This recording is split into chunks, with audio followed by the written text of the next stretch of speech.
اللهم صل على سيدنا محمد يا رب صل وسلم دائما ابدا على حبيبي. بار بار میں کہتا ہوں اس وقت کفر اور الحاد کا دور ہے. آپ کو اسلام کے برحق ہونے کے کتنے بھی دلائل ذہن میں آ جائیں اس پر کبھی قناعت مت کرو. ہمیشہ اللہ سے بیکاریوں کی طرح دعا مانگو. اے اللہ پرفتن دور ہے, تو اگر میرے ایمان کی حفاظت کرے گا تو ایمان محفوظ ہوگا. تو نے اگر اپنی گرفت مجھ پہ ڈھیلی چھوڑ دی تو میں اس رو میں بہہ جاؤں گا. تبھی تو قرآن نے دعا سکھائی ہے کہ ہمارے نیک بندے دعا کرتے ہیں ربنا لا تزغ قلوبنا بعد اذ ہدیتنا. اے اللہ جب تو نے ایک دفعہ ہمیں ہدایت دے دی تو ہمارے دلوں کو اب ٹیڑھا نہ ہونے دینا. یہ دعا مانگا کرو. اسلام ایمان بہت بڑی نعمت ہے, بہت بڑی نعمت ہے. خاص طور پہ جو یورپ امریکہ میں جا کے رہتے ہیں میں ان سے کہتا ہوں کچھ بھی ہو جائے اپنے ایمان اور اسلام پہ کمپرومائز نہیں کرو کسی صورت میں نہیں. بھائی ہم مسلمان ہیں, بوانگے دوہل سب کو بتاتے ہیں, سب کچھ برداشت ہو جائے گا, ایمان سے پیچھے نہیں ہٹنا ہم نے. یہ کوئی چھوٹی نعمت تھوڑی ہے. اتنا لبرل ہوتا چلا جا رہا ہے آج کا مسلمان. چند مہینے پہلے کسی خاتون کا فون آیا, مسلمان گھرانے میں پیدا ہوئی, اسلام آباد سے. تو میں نے ان کو مسئلہ بتایا, کہہ رہی ہیں بھائی میں اسلام کو مانتی ہوں, اچھا مذہب ہے, لیکن مجھے کوئی زیادہ اطمینان نہیں ہے اس پہ. میں نے کہا کیوں بھائی؟ کہہ رہی ہیں کچھ اعتراضات ہیں. تو ٹھیک ہے آپ کا اپنا مذہب ہے, میں بھی مسلم ہی ہوں, نماز پڑھ لیتی ہوں, لیکن ایسا اتنے لبرل ہو گئے بھائی. یہ جملہ آپ زبان سے آپ پھر اپنے آپ کو مسلمان کیسے کہہ رہے ہو؟ حقیقت میں آپ اللہ کی نظر میں مسلمان نہیں ہو. اسلام قرآن کہتا ہے وَمَن يَبْتَغِ غَيْرَ الْإِسْلَامِ دِينًا فَلَن يُقْبَلَ مِنْهُ. اسلام کے علاوہ جو کسی اور دین کو فالو کرے گا نا اللہ اس کو قبول نہیں کرے گا. ان الدین عند اللہ الاسلام. اللہ کی نظر میں دین صرف اور صرف کیا ہے؟ اسلام ہے. تو آپ جب مسلموں بولے صرف اسلام برحق ہے, میں اسلام کے علاوہ کسی مذہب کو نہیں مانتا, صرف یہی ہے. ہاں بد اخلاقی بدتمیزی نہیں کرنی غیر مسلم کے ساتھ.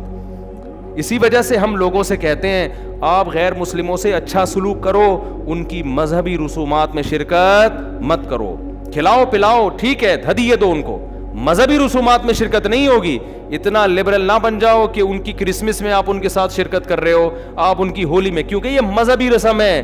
مذہب میں اگر آپ نے شرکت کرنا شروع کر دی اسلام اور کفر آپس میں خلط ملط ہو جائیں گے. بھائی ہمارا مذہب عید الفطر عید الاضحیٰ منانے کی اجازت دیتا ہے, اس کے علاوہ ہمارے لیے سال میں تیسری کوئی عید نہیں ہے, اس کو منائیں گے. اور یہاں سے بات نکل بھی نہیں, 2 منٹ میں ایک اور اہم بات کر لوں. دیکھو جو اسلام کے شعائر ہیں نا ان پہ کمپرومائز مت کرو. اسلام میں بڑا دن جمعے کا دن ہے. آج ہمارے بہت سے لوگوں نے, حکومت نے جب سے جمعے کی چھٹی ختم کی نا اس کے بعد سے بہت سے لوگوں نے جمعے میں غسل کرنا چھوڑ دیا, صاف ستھرے کپڑے پہننا ایسے ہی آفس میں اٹھ کے نماز پڑھنے چلے جاتے. ہمیں یاد ہے بچپن میں ہر گھر میں لوگ جمعے کے دن نہاتے تھے, صاف ستھرے کپڑے پہنتے تھے. یہ شاعر میں سے ہے یہ چیز.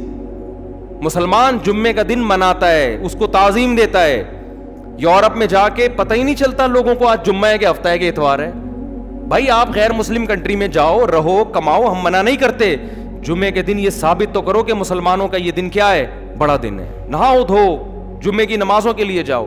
آپ غیر مسلم کنٹریز میں رہو لیکن عید الفطر کو یہ ثابت کرو کہ آج مسلمانوں کا بڑا دن ہے, اس کو ہم نے منانا ہے.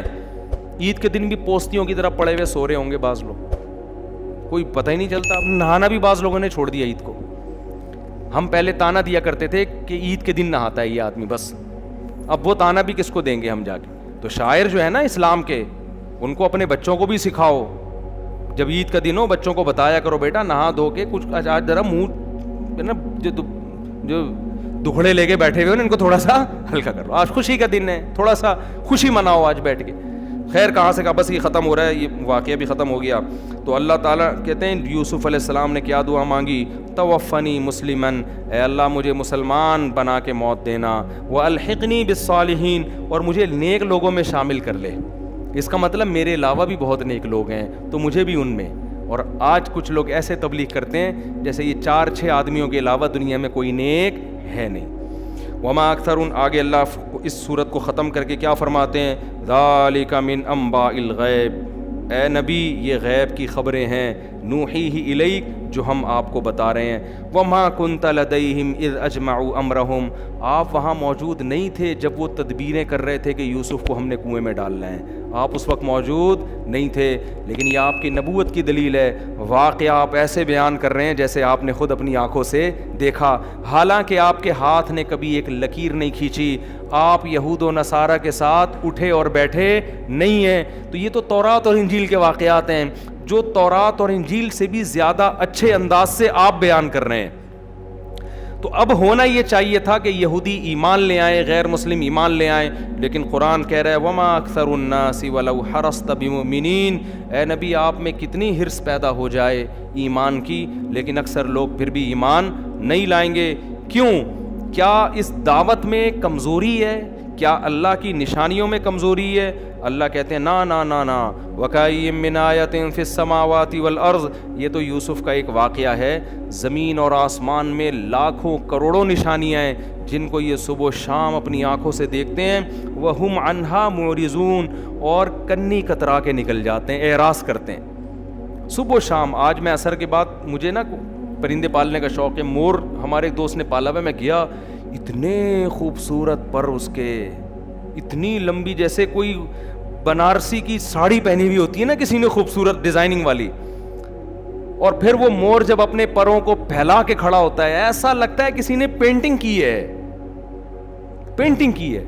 اتنی بڑی بڑی نشانیاں صبح و شام دیکھ کے بھی خدا کے وجود پر ایمان نہیں لے کر آتے۔ تو اللہ کہتے ہیں اے نبی آپ ان کو یوسف کیا 100 سینکڑوں واقعات اور بھی سنا دیں، یہ لاکھوں نشانیاں صبح و شام اپنی آنکھوں سے دیکھتے ہیں لیکن پھر ان سے اعراض کرتے ہیں۔ اعراض کا مطلب کیا؟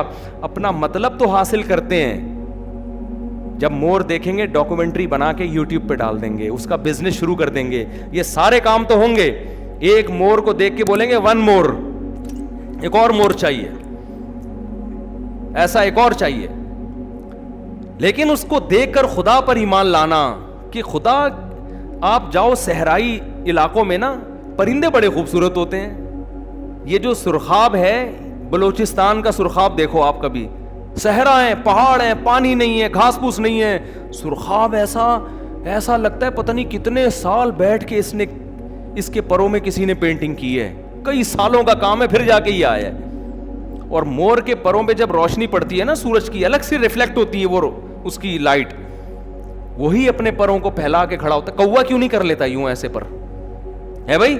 اگر یہ آٹومیٹیکلی خود بخود ہو رہا ہے، ایوالو ہوا ہے، یہ ایوولوشن کا نتیجہ ہے، تو کوے کو چاہیے تھا کہ مور کو جب وہ دیکھتا کہ وہ بار بار اپنے پر پھیلا کے اسٹائل مار رہا ہے تو کوے کو چاہیے وہ بھی ایک دفعہ اسٹائل مار لے نا۔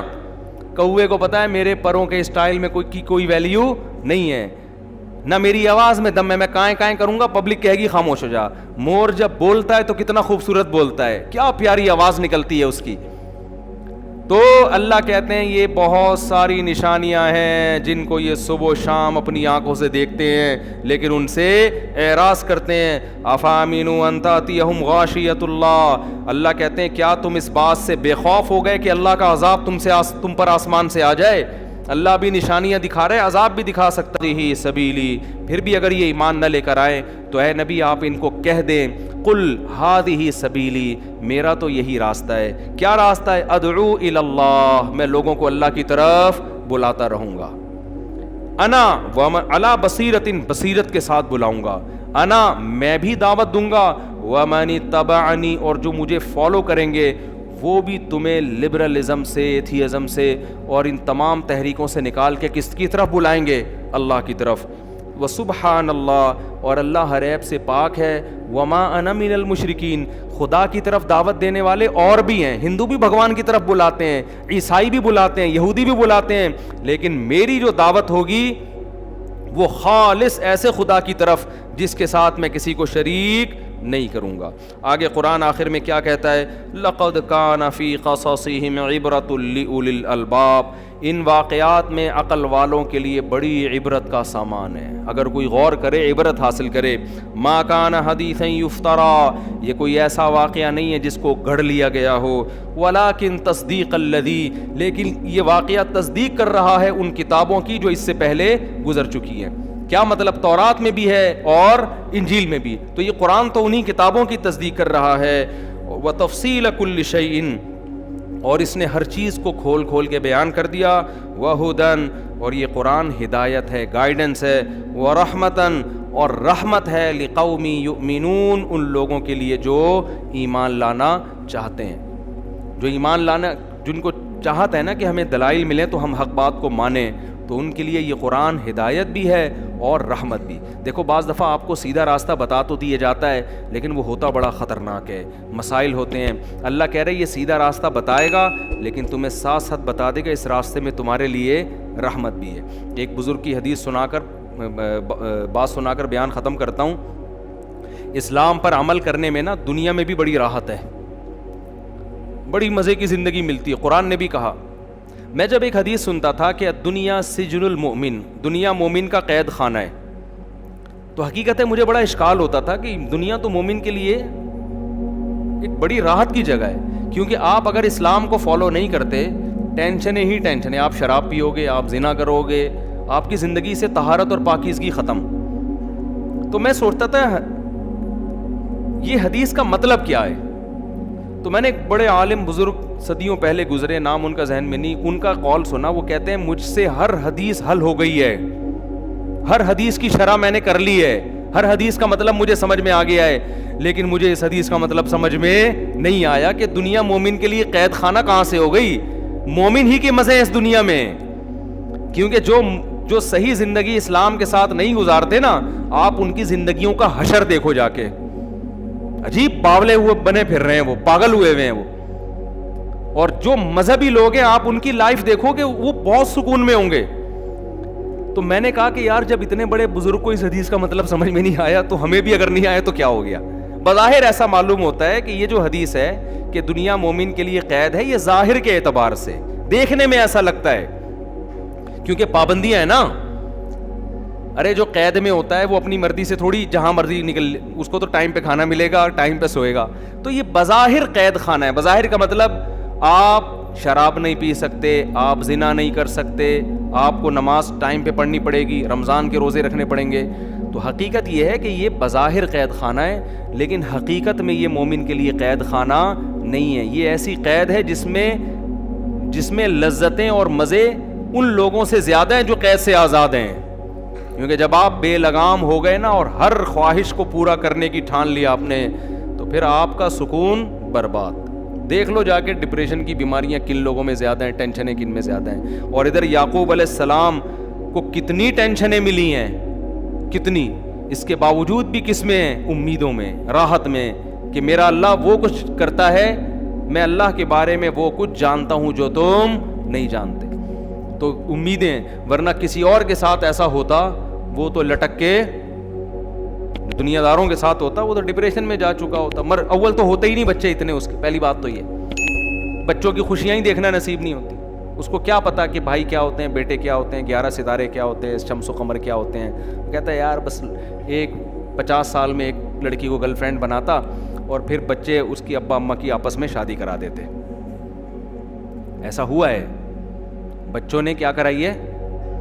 انگریزوں کے ہاں سب سے زیادہ غیرت مند، جس کی غیرت پر انسان کے پسینے نکل آئیں، بے غیرتوں کے پسینے نکل آئیں، وہ غیرت مند ہوتا ہے جن کے بچے خوشی مناتے ہیں کہ ہمارے پیرنٹس نے آپس میں شادی کی۔ بہت غیرت کی بات ہے کہ ہمارے یہ لندن سے آئے، مجھے ان کو دیکھ کے ایسی آ رہی ہوتی ہے کہ اتنی وفادار ہیں میرے ابا اور اماں کہ آپس میں الحمدللہ وہ کیا کر رہے ہیں؟ شادی کر رہے ہیں۔ بچے خوش ہوتے ہیں کہ میرے ابا میری امی ہی سے شادی کر رہے ہیں، اور ابا اماں کو خوشی ہوتی ہے کہ مسلمان کتنے بے وقوف، شادی پہلے کرتے ہیں بچے بعد میں، اس سے کتنی ٹینشن، شادی میں خدمت کرنے والا کوئی نہیں ہوتا۔ ہمارے ہاں جب ابا اماں کی شادی ہوتی ہے، تمبو لگانے کے لیے پہلے سے بچے ہمارے موجود ہوتے ہیں, کرسیاں لگانے کے لیے بچے. اب دیکھو پھر وہ بزرگ بولیں گے آپ ہنسا رہے ہو, حضرت تھوڑا سا تو انجوائے کر رہے ہیں, بیان ختم ہو گیا نا, اب اتنی ٹینشن والی ہم زندگی کیوں آپ ہمیں لا رہے ہیں ٹینشن میں, تھوڑا سا خوش ہونے دیں ہمیں بھی. اور ہمارے پاس کیا ہے, نہ گیس ہے نہ بجلی ہے, کرپٹ حکمران ہے. اب تھوڑا سا خوش ہونے پر بھی اگر آپ پابندی لگا دو گے تو یہ تو برا ہو جائے گا نا. اچھا میں نے اس دن کہا تھا نا کہ فہد کا واقعہ بتایا تھا کہ وہ وہاں ہومو سیکشولیٹی اتنی بڑھ رہی ہے کہ وہ, میں ان سے کہہ رہا تھا بچے پیدا ہوں گے تو ایسا نہ ہو کوئی میل بہو اٹھا کے لے آئے, وہ میل بہو لے آئے. مجھے پتہ چلا ایسا ہو رہا ہے. میں تو ایسے ہی مذاق میں کہہ دیا تھا, فون آیا کسی کا کہ میرا بیٹا کہہ رہا ہے میں نے وہ بندے سے شادی کرنی ہے. بڑے میں نے کہا بھائی کیا کر رہے ہو, وہ باپ پریشان ہے, کہہ رہا ہے یار اس کمبخت کو میں کیسے سمجھاؤں, وسیم سے شادی کر رہا ہے میرا بیٹا. ایک مثال دے رہا ہوں, باپ کا فون آیا. میں تھوڑے کردار چینج کر دیتا ہوں تاکہ لوگ اصل تک نہ پہنچیں, پوری بات میں کھل کے نہیں, کیونکہ وہ لوگ سمجھ جائیں گے نا میرا راز, تو میں تھوڑا سا, لیکن حقیقت میں ایسا ہو رہا ہے. باپ کا فون آیا کہ میرا بیٹا کمبخت شادی کر رہا ہے بندے سے, اور میں ٹینشن میں ڈپریشن میں گیا ہوا ہوں, تو کیا کروں میں, اس کمبخت کو کیسے سنبھالوں. میں نے کہا حضرت میں نے تو 2 دن پہلے بیان میں مذاق میں کہا تھا, اور اب یہ کیا ہو رہا ہے, سچی مچی میں اللہ نے دکھا دیا. اب آپ بتاؤ یار اللہ کی پناہ ہے یا نہیں. تو اللہ سے بچائے. تو بھائی ہدایت اللہ کی ہے, جو اس سے ہٹے گا نا وہ گیا, بس گیا کام سے. تو اللہ کا شکر ادا کرو, اللہ نے ہمیں ٹوٹا پھوٹا مسلمان بنایا ہے, پہلے آڑے ترچھے ٹیڑے میڑے ہیں لیکن مانتے تو ہیں نا, غلط کو غلط سمجھتے ہیں, صحیح کو صحیح. اللہ تعالیٰ ہمیں سمجھنے کی عمل کی توفیق عطا فرمائے. وما علینا الا البلاغ. مفتی طارق مسعود صاحب کے بیانات سننے کے لیے youtube.com/مفتی طارق مسعود کو سبسکرائب کریں, اور اگر آپ لائیو ویڈیو کو کبھی بھی مس نہیں کرنا چاہتے ہیں تو سبسکرائب کرنے کے بعد بیل آئیکن پہ کلک کرنا مت بھولیں. جزاک اللہ.